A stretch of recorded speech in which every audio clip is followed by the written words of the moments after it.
A preliminary investigation found the engine that exploded showed evidence of something that's called metal fatigue in one of the engine's fan blades. So if you or someone you know is catching a flight anytime soon, how concerned should you be? 10 News reporter Eric Glasser is out there getting answers.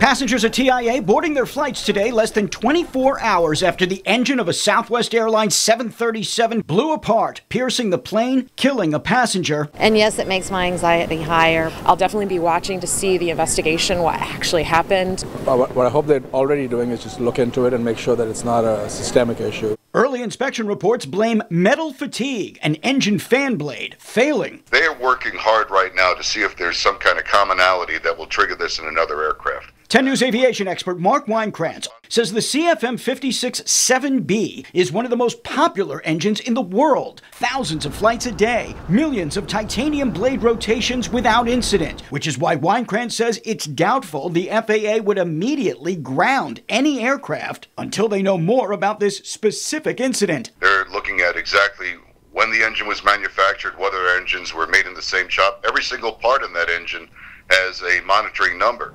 The biggest stresses on an airplane's engines are by far during the course of taking off or landing.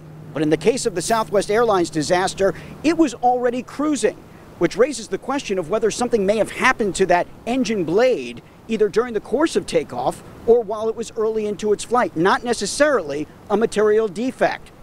Taking a bird or some type of piece of metal that had been kicked up on the runway or something along those lines, and they're ingested, and it just gets a chip. And over time, that chip develops into a hairline fracture. A hairline fracture could develop into a larger crack to where the blade actually finally deconstructs. In 2016, a similar blowout in a 737 engine was also traced to metal fatigue. The FAA prepared a directive requiring mandatory ultrasonic inspections of blades that had flown more than 15,000 cycles, a precaution Weinkrantz says airlines have and will again likely take on their own.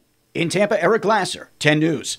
If the FAA did order airlines to immediately ground their aircraft, the directive could be particularly hard on Southwest, which is the largest carrier at Tampa International Airport.